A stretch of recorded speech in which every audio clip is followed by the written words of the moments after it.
लिए शहीद हुए उनके प्रति मैं श्रद्धांजलि व्यक्त करना चाहती हूँ।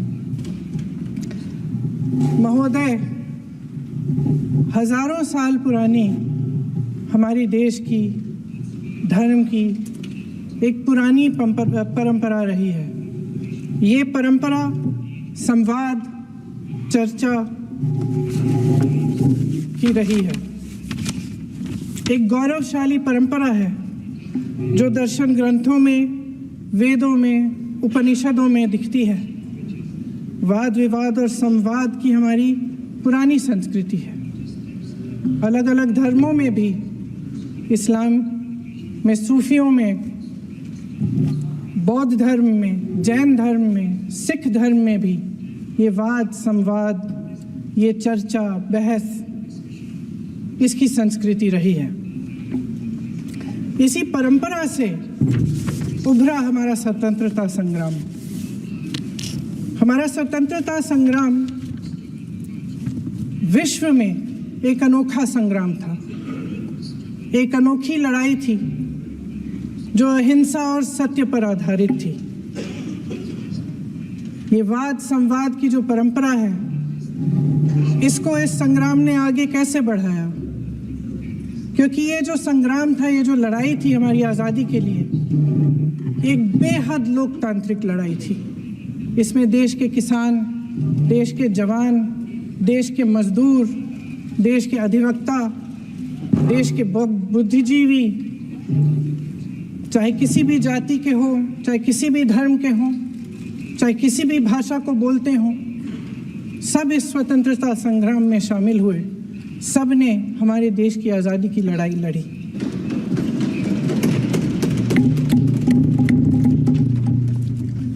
और उसी आज़ादी की लड़ाई से एक आवाज़ उभरी जो हमारी देश की आवाज़ थी।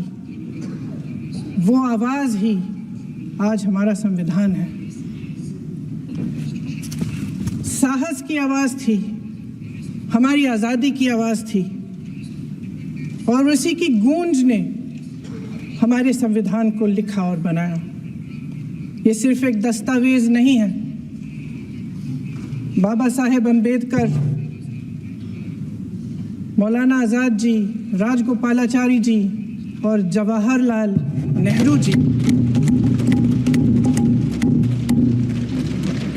और उस समय के तमाम नेता, जैसे आपने कहा, इस संविधान को बनाने की जो कार्य में सालों के लिए जुटे रहे।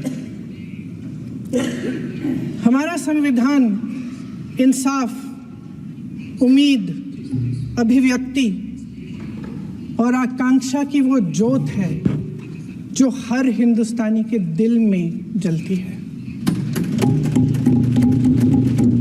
अध्यक्ष महोदय, इस ज्योत ने हर एक भारतीय को ये पहचानने की शक्ति दी कि उसे न्याय मिलने का अधिकार है, कि उसमें अपने अधिकारों के लिए आवाज उठाने की क्षमता है, कि जब वो आवाज उठाएगा तो सत्ता को उसके सामने झुकना पड़ेगा।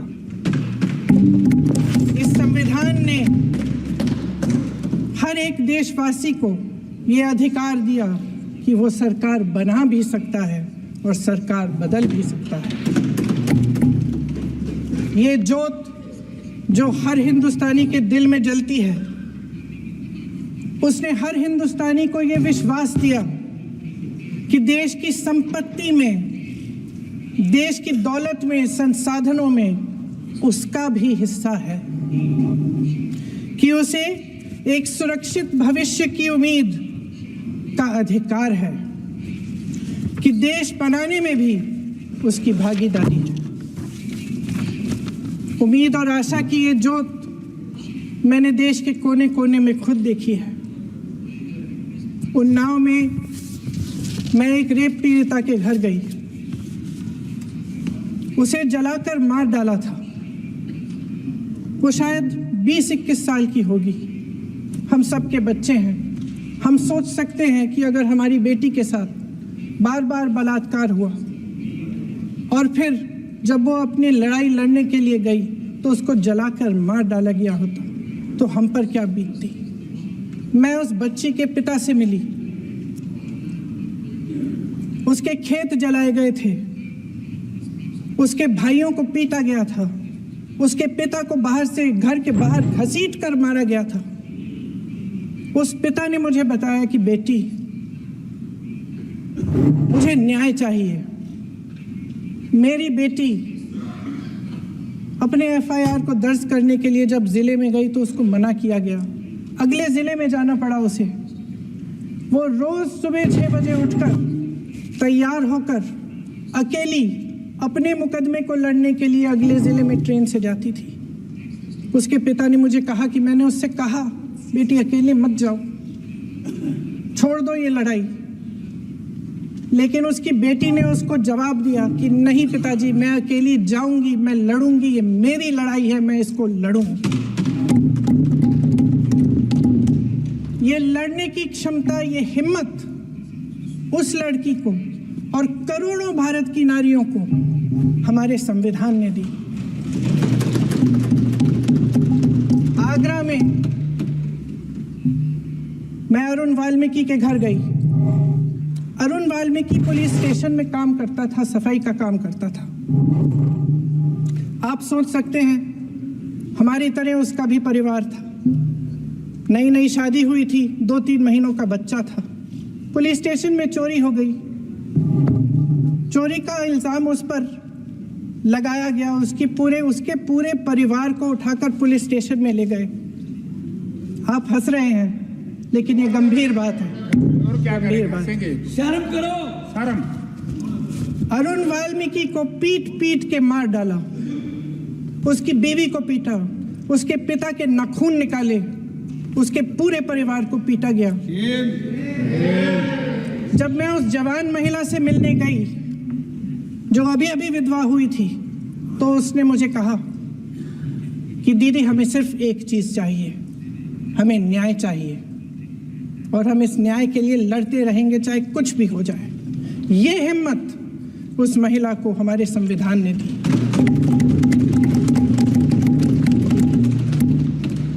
संभल के कुछ लोग आए थे हमसे मिलने, जो मृतकों के परिवार के सदस्य थे। उसमें 2 बच्चे थे, अदनान और उजैर। अब सुनिए। उसमें 2 बच्चे थे, अदनान और उजैर। एक बच्चा मेरे बच्चे की उम्र का है, दूसरा उससे छोटा 17 साल का है। दर्जी के बेटे थे। दर्जी का एक ही सपना था कि वो अपने बेटों को पढ़ाएगा, लिखाएगा।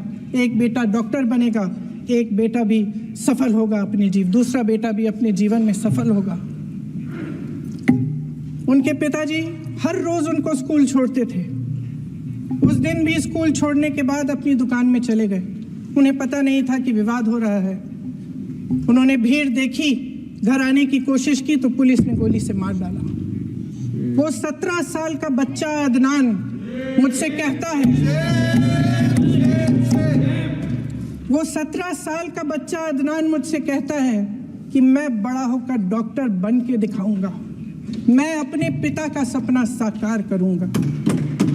ये सपना, ये आशा उसके दिल में हमारे संविधान ने डाली।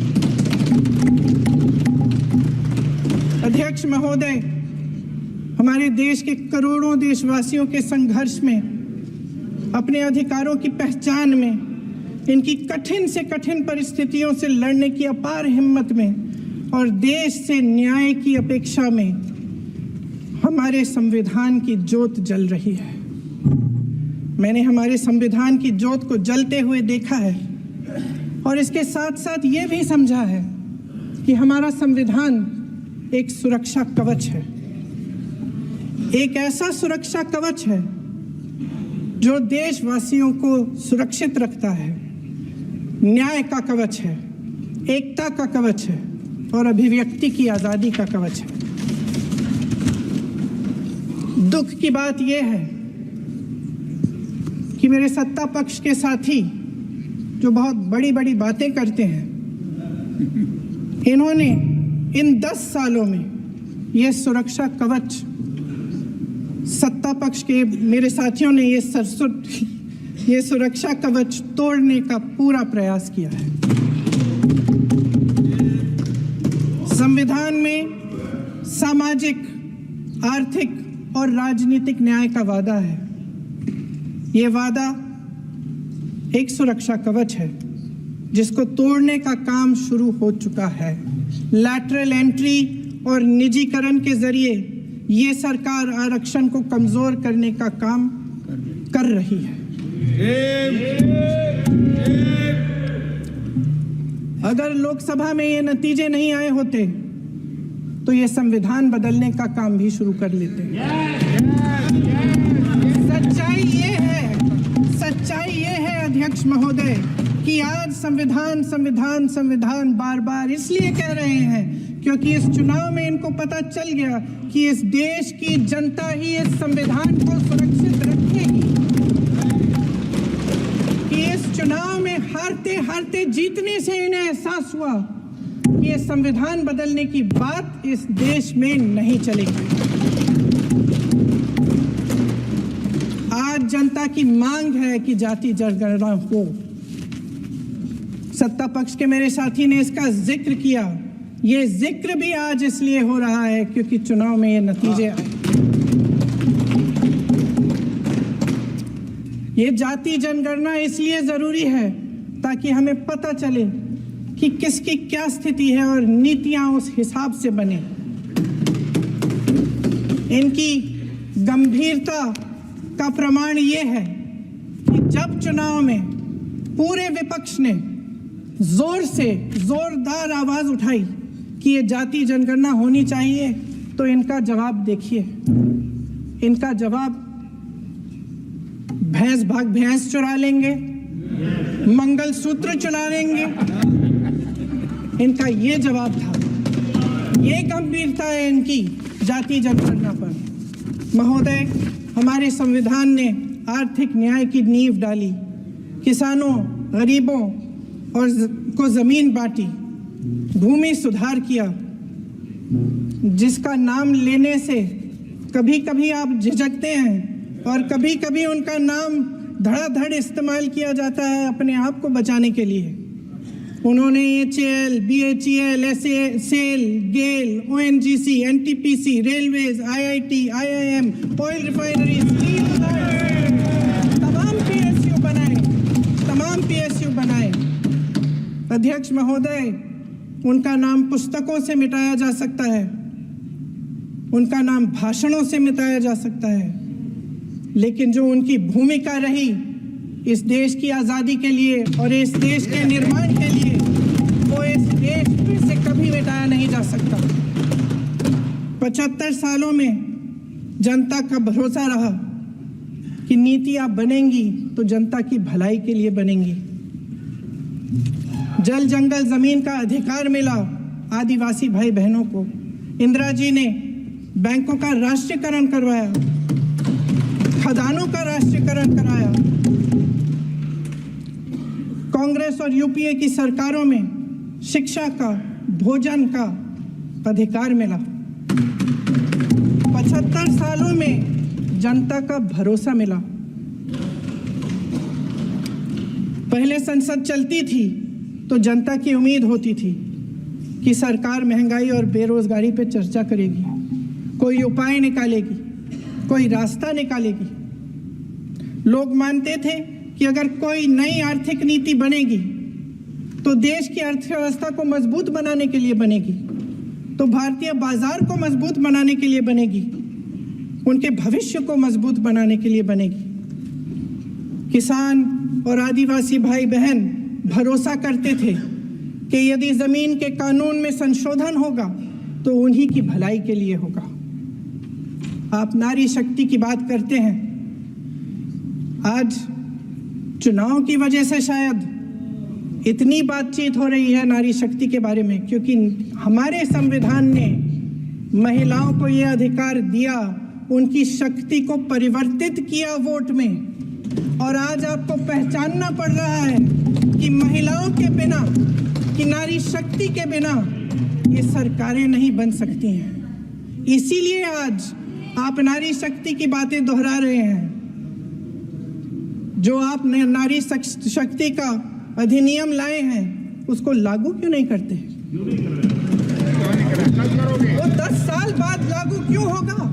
क्या आज की नारी 10 साल इंतजार करेगी उसके लागू करने के लिए? क्या बात है, क्या बात है।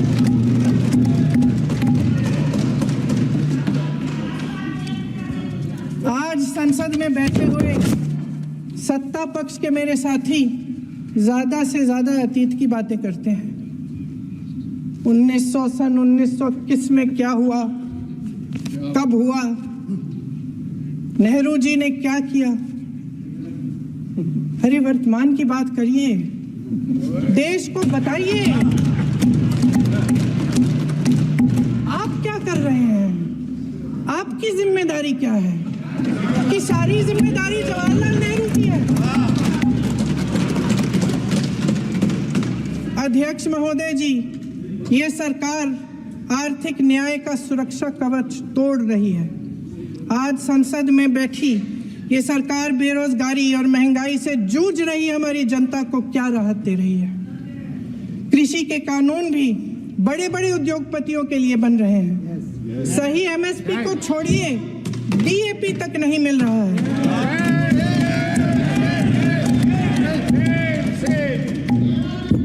वायनाड से लेकर ललितपुर तक इस देश का किसान रो रहा है।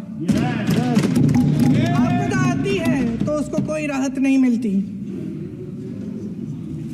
भगवान भरोसे है आज इस देश का किसान, उसको छोड़ दिया गया है। आज हिमाचल में देखिए, जितने भी कानून बने हैं वो सब बड़े बड़े उद्योगपतियों के लिए बन रहे हैं। हिमाचल में जो सेब उगता था उसके जो छोटे छोटे किसान हैं वह रो रहे हैं, क्योंकि एक व्यक्ति के लिए सब कुछ बदला जा रहा है। सुनने की हिम्मत रखो। मैं अध्यक्ष महोदय जी, अध्यक्ष महोदय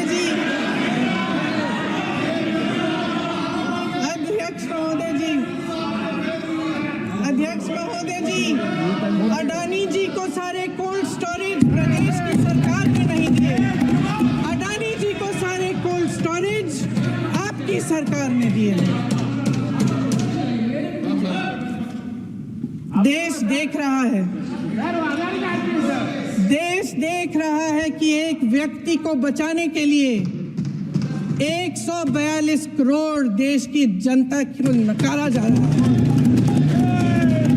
सारे बिजनेस, सारे संसाधन, सारी दौलत, सारे मौके एक ही व्यक्ति को सौंपे जा रहे हैं।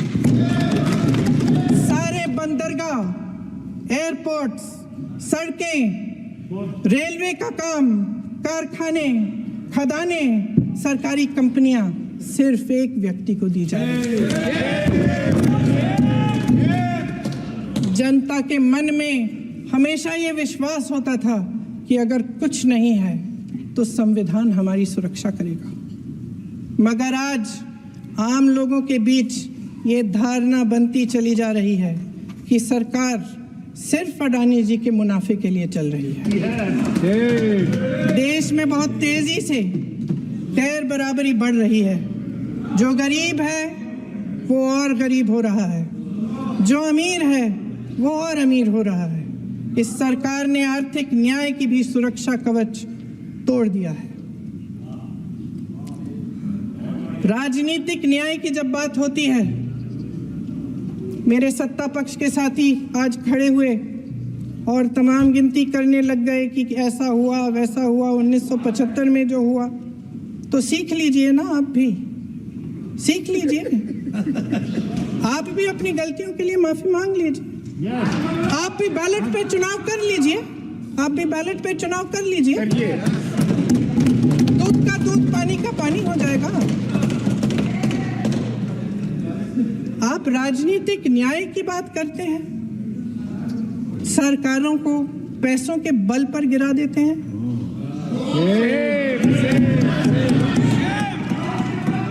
मेरा आग्रह है कि अपन संविधान में सकारात्मक बोले।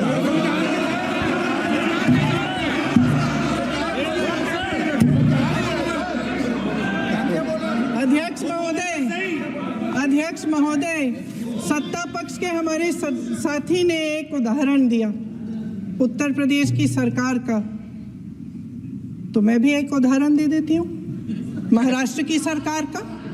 मैं भी एक उदाहरण दे देती हूँ हिमाचल की सरकार को तोड़ने की कोशिश किसने की, पैसों के बल पे की, गोवा की सरकार। तमाम उदाहरण है। राजस्थान की क्या ये सरकारें जनता ने नहीं चुनी थी? क्या संविधान इन पर लागू नहीं था? पूरी देश की जनता जानती है कि इनका हंसती है, जानती है कि इनके यहाँ तो वॉशिंग मशीन है।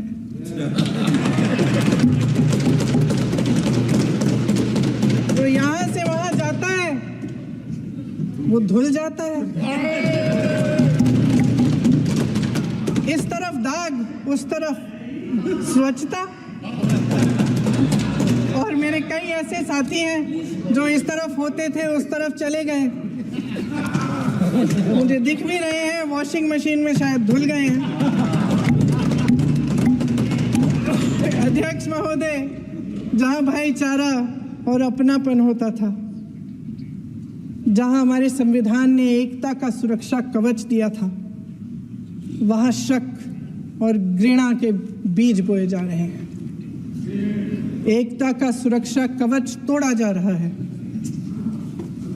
प्रधानमंत्री जी यहाँ सदन में संविधान की किताब को यूं माथे से लगाते हैं, लेकिन संभल में, हाथरस में, मणिपुर में जब न्याय की गुहार आती है, उठती है, तो उनके माथे पे शिकन तक नहीं आता।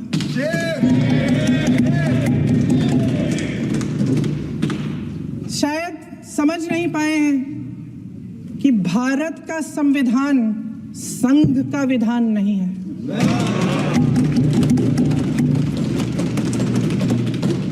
भारत के संविधान ने हमें एकता दी, हमें आपसी प्रेम दिया। उस मोहब्बत की दुकान जिस पर आपको हंसी आती है, उसके साथ करोड़ों देशवासी चले।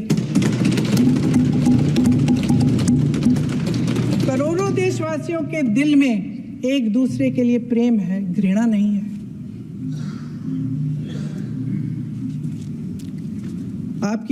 इनकी जो विभाजनकारी नीतियां हैं, उसका नतीजा हम रोज देखते हैं। राजनीतिक फायदे के लिए संविधान को छोड़िए, देश की एकता को भी ये रख नहीं सकते, इसकी सुरक्षा नहीं कर सकते। हमने संभल में देखा, मणिपुर में देखा। दरअसल इनका कहना है कि अलग अलग इस देश के अलग अलग हिस्से हैं। कैमरा लेकिन हमारा संविधान कहता है कि ये देश एक है और ये देश एक रहेगा।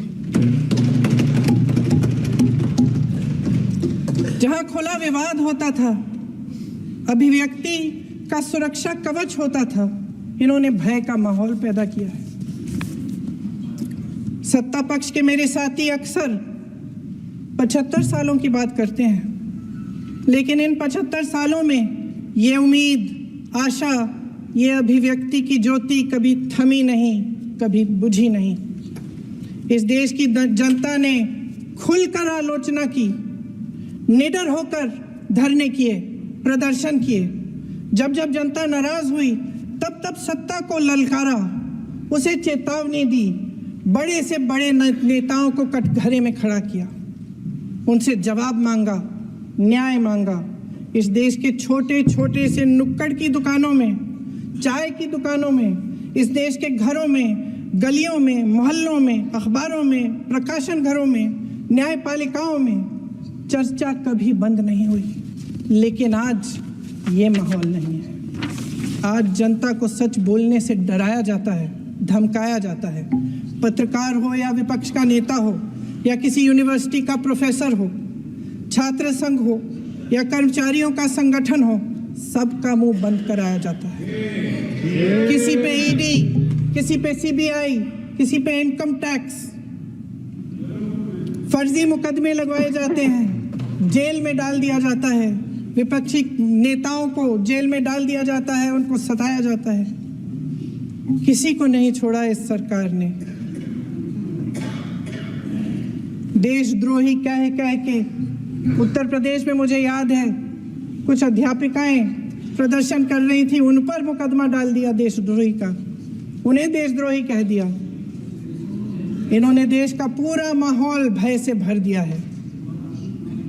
इनकी मीडिया की मशीन झूठ फैलाती है, तरह तरह के आरोप लगाती है, और शायद वह भी भय में ही है। महोदय, मैं इस सदन को याद दिलाना चाहती हूं कि ऐसा डर का माहौल देश में अंग्रेजों के राज में था। जब इस तरफ बैठे हुए गांधी की विचारधारा वाले लोग आजादी की लड़ाई लड़ रहे थे और उस तरफ वाली विचारधारा वाले लोग भय में रहकर अंग्रेजों के साथ साठगांठ कर रहे थे। लेकिन अध्यक्ष महोदय, भय का भी अपना स्वभाव होता है। भय फैलाने वाले हमेशा भय का खुद शिकार बन जाते हैं। ये प्रकृति का नियम है। आज इनकी भी यही हालत हो गई है। भय फैलाने के इतने आदी हो गए हैं कि खुद भय में रहने वाले हैं। चर्चा से डरते हैं, आलोचना से घबराते हैं। कई दिनों से हम मांग रहे हैं कि चर्चा करिए, लेकिन चर्चा करने की हिम्मत ही नहीं है।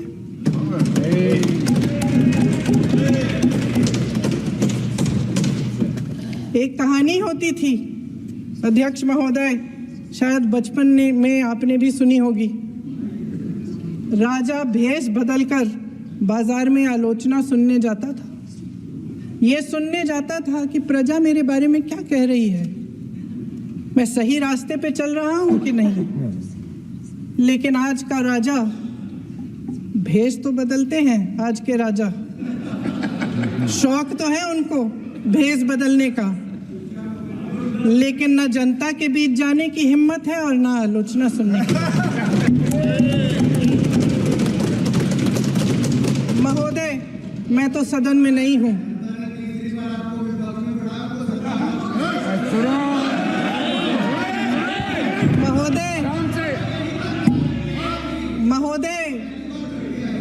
महोदय, जनता में बहुत विवेक है, ये सही है।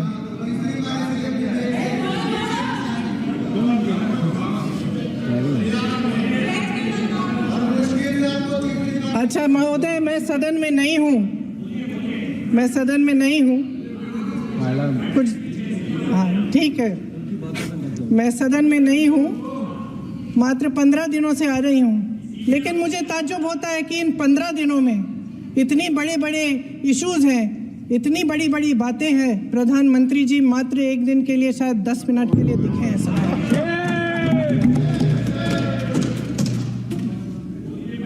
बात यह है अध्यक्ष महोदय जी कि ये देश भय से नहीं, साहस और संघर्ष से बना है। इसको बनाने वाले देश के किसान, जवान, देश के करोड़ों मजदूर और गरीब जनता है।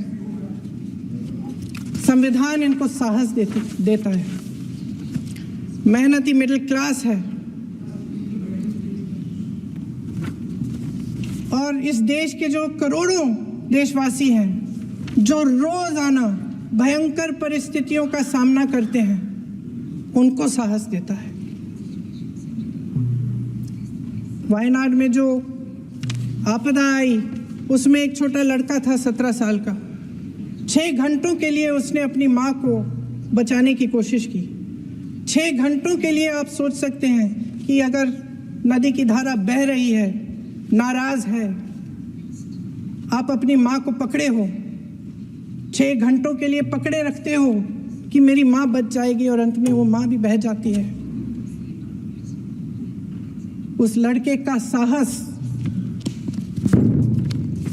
उन महिलाओं का साहस जो पीड़ित हैं लेकिन फिर भी अपनी लड़ाई लड़ रहे हैं, उन संभल के बच्चों का साहस जिनके पिताजी अभी अभी गुजर गए लेकिन फिर भी उनके सपनों को साकार करने की हिम्मत है, उनका साहस है, वो साहस इस संविधान ने दिया है।